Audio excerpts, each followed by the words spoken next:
Jumpa lagi dengan Pak Guru Toto. Semoga semuanya masih tetap sehat, tetap semangat dan siap belajar.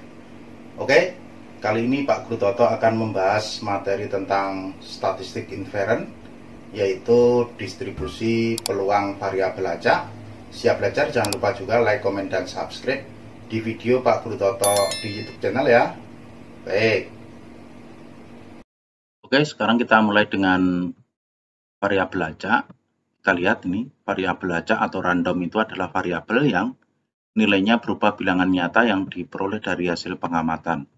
Oke, jenis variabel acak itu yang pertama adalah variabel diskrit, itu adalah data yang merupakan hasil pencacahan dan hasilnya merupakan bilangan bulat. Contohnya itu data jumlah kelahiran, ini datanya itu bukan berupa pecahan gitu ya. Kemudian jumlah penduduk dan lain-lain ya, itu adalah disebut dengan variabel diskrit ya. Oke. Kemudian yang kedua itu adalah variabel kontinu, adalah data yang merupakan hasil pengukuran dan hasilnya itu bukan merupakan bilangan bulat ya. Ini bilangan caca, bilangan pecah gitu ya. Misalnya tinggi badan ini bisa ditampilkan dengan bilangan desimal, misalnya menggunakan koma gitu ya. Oke, kemudian pengukuran suhu juga, kemudian kecepatan dan lain-lain. Ini terkadang datanya ini tidak ditampilkan dalam bentuk bilangan yang bulat. Oke ya, pengertiannya seperti itu. Lanjut. Nah, kita lanjut dengan distribusi peluang diskrit ya.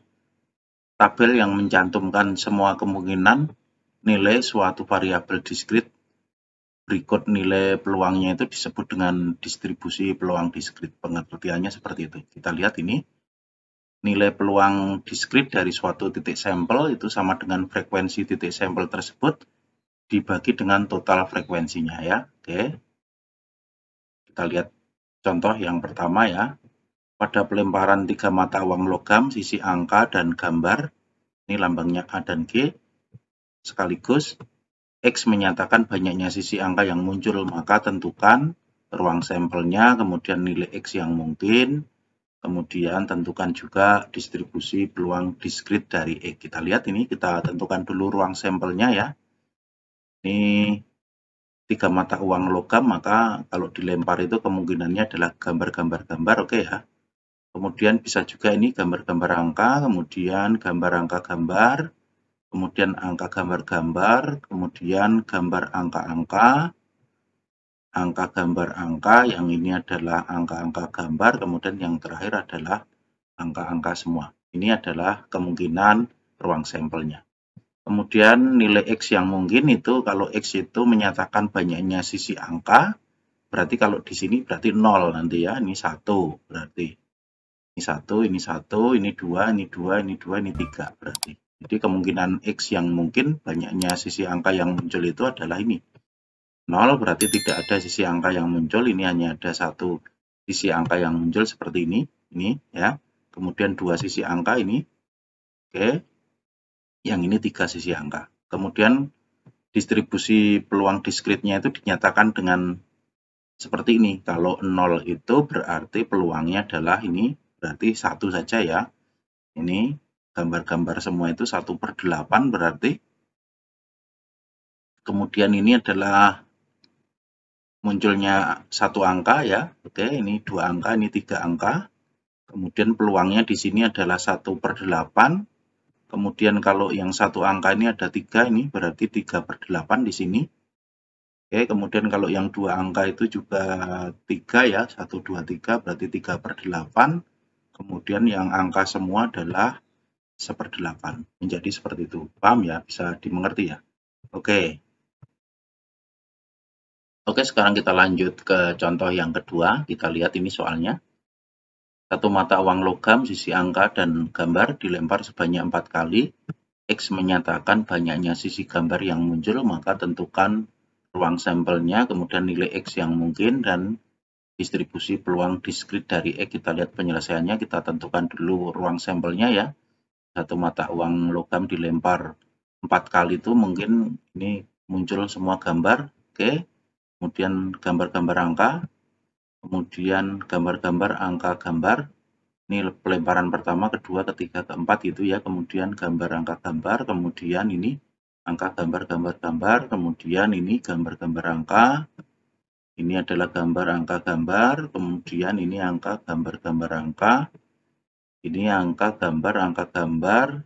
Ini angka-angka gambar-gambar, kemudian gambar angka-angka gambar. Sekarang angkanya 3 kali nih, gambarnya sekali, kemudian ini seperti itu, kemudian angka gambar angka-angka, kemudian gambar angka-angka-angka, kemudian angka semua ya, oke. Nah sekarang nilai X yang mungkin atau menyatakan banyaknya sisi gambar yang muncul itu ya ini 0 berarti tidak ada sisi gambar yang muncul. Kalau 1 berarti ada satu sisi gambar yang muncul seperti ini ya, satu sisi gambar yang muncul ini seperti ini. Oke, seperti ini. Kemudian kalau 2 juga seperti itu, 2 gambar yang muncul, 3 gambar yang muncul, ini keempat-empatnya gambar yang ini ya. Oke. Kita lihat distribusi peluang diskritnya ini 0, 1, 2, 3, 4. Kalau 0 berarti tidak ada gambar yang muncul, berarti ini 1/16 ya. Kemudian kalau satu gambar itu kita lihat satu gambar ini ya berarti ya.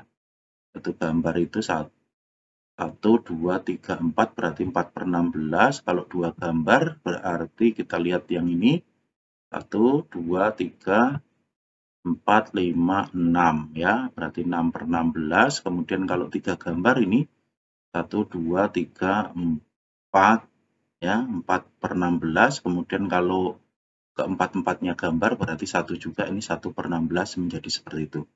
Paham? Bisa dimengerti ya tentang distribusi peluang diskrit. Oke, lanjut.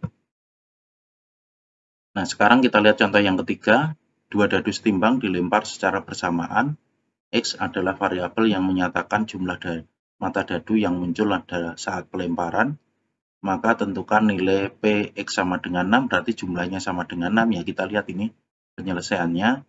X sama dengan 6 adalah jumlah kedua mata dadu sama dengan 6 yang muncul saat pelemparan, maka kemungkinan ini ya, ini 1 ditambah 5, 2 tambah 4, 3 tambah 3, 4 tambah 2, 5 tambah 1 hanya ini ya, oke. Kemudian maka tentukan PX6. Kalau PX6 itu berarti ini 5, kemudian banyaknya apa namanya? Banyaknya ruang sampel itu adalah 36. Jadi jawabannya adalah 5/36. Paham? Bisa dimengerti? Baik. Itu saja yang bisa Pak Guru Toto jelaskan pada pertemuan kali ini. Semoga menjadi jelas dan juga bermanfaat. Jangan lupa juga like, komen, dan subscribe di video Pak Guru Toto di YouTube channel. Sampai ketemu lagi di video Pak Guru Toto berikutnya. Oke, thank you.